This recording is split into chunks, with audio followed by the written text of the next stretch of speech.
Aeronautical engineering చదివినవాడు పెద్ద కంపెనీలో ఉద్యోగం సంపాదించాడు. మంచి జీతం. అయితే వ్యవసాయంపై ఉన్న మక్కువ, కుటుంబ పరిస్థితులు సొంత ఊరికి చేరుకునేలా చేశాయి. అందరిలా కాకుండా నూతన సాంకేతిక పరిజ్ఞానాన్ని ఉపయోగించి పంటల సాగును చేపట్టాడు. కూలీల సమస్యను అధిగమించి తక్కువ ఖర్చుతో అధిక లాభాలు పొందుతున్నారు.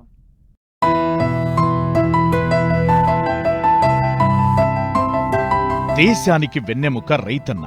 వ్యవసాయం లేనిదే మానవ మనుగడ లేదంటే అతిశయోక్తి కాదు. ప్రతి ఒక్కరికి నోట్లోకి 5 వేళ్లు పోతున్నాయంటే అది అన్నదాత కష్టం. ఆరుగాలం శ్రమించి చెమట చిందిస్తేగాని పొలం పండదు, జనానికి పూట గడవదు. అయితే గత కొన్నేళ్లుగా పరిస్థితులు మారిపోయాయి. వ్యవసాయంలో పెరిగిన కూలీల సమస్య, పెట్టుబడులతో సాగు భారంగా మారింది. దీంతో రైతులు సాగును వదిలేస్తున్నారు. కాని ఇటీవల కాలంలో చదువుకున్న యువత వ్యవసాయ రంగంలోకి వస్తుండడం, ఆధునిక సాంకేతిక పరిజ్ఞానాన్ని సాగుకు అనుసంధానం చేస్తూ సాగు రూపురేఖలనే మార్చేస్తున్నారు.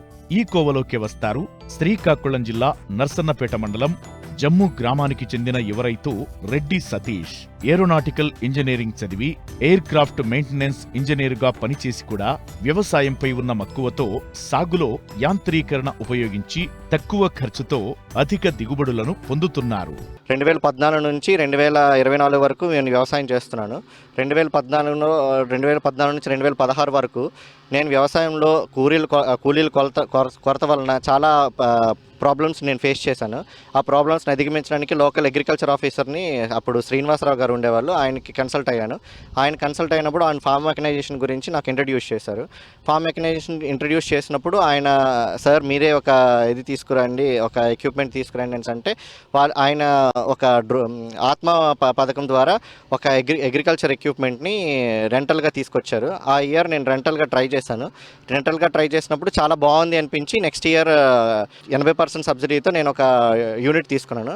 ఆ యూనిట్లో డ్రోన్స్, మెషిన్ ట్రాన్స్ప్లాంటర్, ఒక సీడ్ కమ్ ఫెర్టిలైజర్ డ్రిల్, ఒక థ్రెషర్ తీసుకున్నాను అనమాట. 2014 నుంచి 2016 నుంచి ఈ మెషిన్ ట్రాన్స్ప్లాంటర్తో నేను ఉడుపు చేయడం, సీడ్ కమ్ ఫెర్టిలైజర్ డ్రిల్తో నేను యథ పద్ధతుల్లో వేయడం జరుగుతూ వచ్చింది. ఈ 2 పద్ధతులు వాడడం వల్ల నాకు 30 నుంచి 35 బస్తాల వరకు ఎకరాకి దిగుబడి వచ్చేది. ఎక్కువ కూలీల కొరత కూడా ఎక్కువ అధిగమించగలిగాను. ఫార్మ్ మెకనైజేషన్ నెక్స్ట్ జనరేషన్కి అలాగ కంటిన్యూ అవుతున్న కొలది నేను డ్రోన్స్ పైన కూడా ఎక్కువ కాన్సన్ట్రేట్ చేశాను.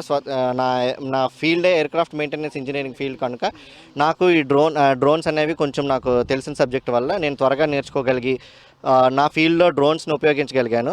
ఈ డ్రోన్స్ ఉపయోగించడం వల్ల కూడా చాలా ఎక్కువ లేబర్ కొరతను నేను అధిగమించగలిగాను. ఒక ప్లేస్లో మందు పడినప్పుడు వేరే ప్లేస్లో పడిన ప్లేస్లోనే మళ్ళీ పడకుండా ఇలాగా కొన్ని జాగ్రత్తలు తీసుకోవడం వల్ల ఇంకా ఎక్కువ దిగుబడులు తీసుకురాగలిగాను. యువతను కూడా అగ్రికల్చర్ డిపార్ట్మెంట్ కానీ ప్రభుత్వాలు కానీ వ్యవసాయంపై ఎక్కువ మొక్కు చూపించట్లేదు యువత అనేవాళ్ళు. యువతని ఆకర్షించడానికి ఏమైనా కొత్త పథకాలు కానీ లేకపోతే కొత్త ఇనిషియేటివ్స్ ఇవ్వడం కానీ అలాంటివి చేస్తూ యువతను కూడా వ్యవసాయంలోకి తీసుకొచ్చే విధంగా తగు చర్యలు తీసుకుంటారని కోరుకుంటున్నాను. వ్యవసాయంలో కూలీల కొరత అధిగమించి అధిక దిగుబడి సాధించాలంటే ఆధునిక వ్యవసాయ పరికరాలు వాడాల్సిందే. వీటి ద్వారా తక్కువ సమయంలో ఎక్కువ విస్తీర్ణంలో సాగు చేయడానికి వీలవుతుంది. దీన్నే తూచా తప్పకుండా పాటిస్తూ మంచి దిగుబడులను పొందుతూ తోటి రైతులకు ఆదర్శంగా నిలుస్తున్నారు యువ రైతు సతీష్.